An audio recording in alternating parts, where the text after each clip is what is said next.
Governor Newsom working side by side with Caltrans workers today, cleaning up a homeless encampment in Mission Hills. My one-on-one with him in a moment from there, but we begin with Fox 11's Matthew Seedorf, who is on the scene. Matthew. Alex, as you saw, the governor got his hands dirty today picking up trash. 11 people were cleared out of that encampment, offered services. This is something he'd like to see across the state. California Governor Gavin Newsom Thursday underneath an overpass in Mission Hills, dragging trash and tossing bike pieces, helping Caltrans workers clear out a homeless camp. A lot of this stuff we do, you don't see the results. It's nice to see the before and after. I feel like at least you accomplished something in the damn day. 2 weeks ago, Newsom issued an executive order directing state agencies to remove encampments, urging local leaders to do the same. Would you like to see other city officials doing this in LA? Look, every single day until we turn this thing around. Where's the urgency? You've indicated that you want to clear them off of state land. Here is 2 locations that I could use your help with. LA Councilwoman Tracy Park Saturday named 2 locations in her district where homeless camps thrive on state property. This one along PCH, dozens of stagnant RVs here for weeks. What about the thousands of people living in their cars, some of them on state property? It's part and parcel of these larger supports that we're providing. Some of these roads are owned by the state, like PCH. Yeah, that's part and parcel of our partnerships we have with the cities and counties. Communities are allowing that as of right within their cities. So there's different dynamics, different regulations, different zoning that we have to work through. But look, guys, I'm not the mayor of California. LA Mayor Karen Bass opposes Newsom's executive order, saying removing makeshift shelters criminalizes the homeless without fixing the issue. No one wants to see criminalization. That's a lazy, lazy framework. The governor now implying cities and counties that resist the new executive order could lose state funding. Folks may choose not to do anything differently. Here's what I get to decide. And it's a preview. It's just an expectation if that's the result. I'm going to redirect the money. It's not complicated. So a whole lot of back and forth taking place between the state and local leaders, something I think will likely continue. Reporting live tonight, Matthew Seedorf, Fox 11 News. And a whole lot of money at stake. Matthew Seedorf, thank you. So we've seen Governor Newsom clear encampments like this before over the years. What we haven't seen is this level of frustration with county leaders. It's something I spoke with him about. Are you satisfied with what cities and counties are doing? Because a place like LA City, LA County, kind of pushing back on what you're saying. Yeah, I mean, cities, I've been pretty impressed. Counties, no. Counties have been, there's a diffuse nature of leadership in a county. You have multiple members of boards of supervisors, mayor, there's one person accountable. I think Mayor Bass has done a wonderful job. She's been a great partner. You're seeing that down 10.4%, over 10% decline in unsheltered homeless population last year. So that's progress.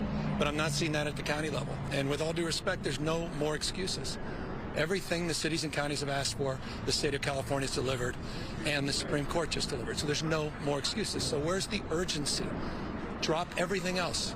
Get out there and address the number 1, 2, and 3 issue in this state with an intensity of purpose. That's the kind of action I want to see. And again, for me, if we don't see it, it's not complicated. We're not going to continue to make the investments in communities that aren't willing to do their part. I will redirect those dollars to counties and cities that are doing their part. And so that's clear. What does that look like exactly? LA County, the biggest county in the state. 1 out of 4 people live in LA County, and a lot of the county leaders are pushing back on this. So what does that mean for this place? Well, I mean, LA County can right now move forward with our conservatorship law. They refuse to do it. LA County right now could significantly increase the number of people getting support under the care court. Unprecedented support into the county. Billions and billions of dollars over the last few years. And yet we're seeing the same excuses I've seen for decades. And again, it's not an indictment. These are I say this sincerely, like this is not a fake political thing. Actually, my friends, this is not an indictment of them. It's an institutional construct where people are acting as like they're victims. And they've been using every excuse in the toolkit. I'm just done. Drop everything else. Get out there and address the number 1 issue in the state, in this county, in this region. With reaction, I'm joined by LA County Supervisor Kathryn Barger. What do you think? He's right. People are fed up, and quite frankly, send the money to the 5th District. We've been doing encampment cleanups, and I've been working with Mayor Bass. Forest Lawn Drive, we got all the RVs cleared out. up in the Antelope Valley. We've been doing the same thing. I actually brought in the motion to support an amicus brief on Grants Pass. So I hear his frustration. I think where there is a little bit of disconnect is coordination.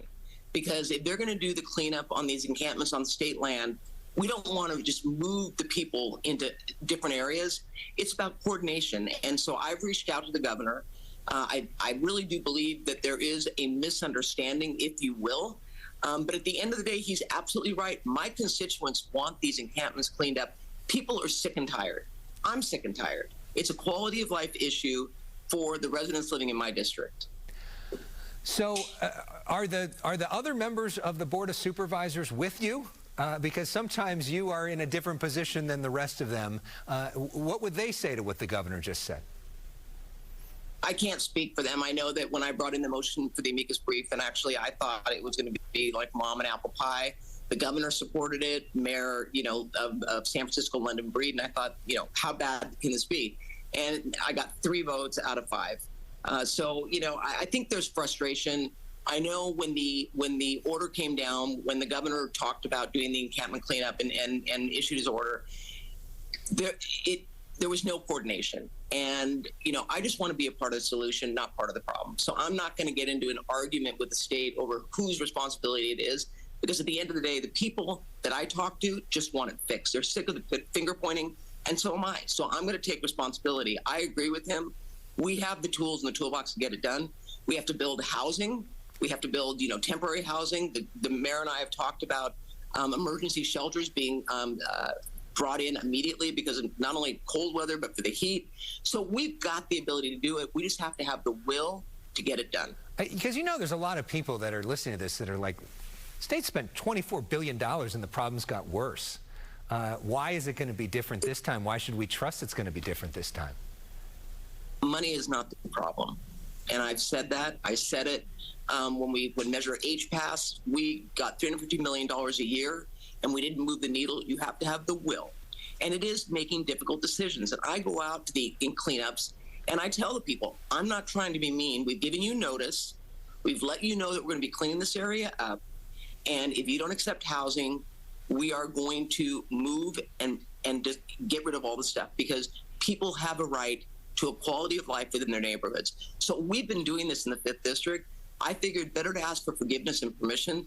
The fact that the Supreme Court overturned Grants Pass was actually not something I was surprised about, but we've done it in a way that's compassionate. The difference is the governor's giving 48 hours notice. We would do about a 2-week outreach, and then we just go in and say, we're done. If you don't accept housing, you're out. Let's talk about another issue, which is the Men's Central Jail. There's been an effort over the years to close it, and now it seems to be a bit of a realization that maybe you need a jail. Talk about where we're at on that. I've had that realization from day one. I voted to close Men's Central Jail. It needs to be torn down. I have maintained, based on experts that have provided reports to us, both those that are experts on diversion and those that also know how to build jails and understand the penal system, and all have said that it needs to be replaced. Finally, on Tuesday last week, the sheriff came in and talked about the need for what he calls a care campus. I don't care what you call it. We need to replace Men's Central Jail with a facility for those that cannot be put into a diversion program in the community. And finally, we got a little traction on Tuesday, and I seized the moment, and I begged for no more motions to study, because we've studied this to death. We all know what needs to be done. It's similar to what we just talked about, Alex, with the homeless. We need the will to do what's right. So is the will there? Is there the votes to actually do that? And is there a realization that some dudes are so bad that they need to be behind bars? Based on the conversation, one of my colleagues said the question is not do we need it, it's where it's going to be placed. And that told me that maybe there is a shift taking place.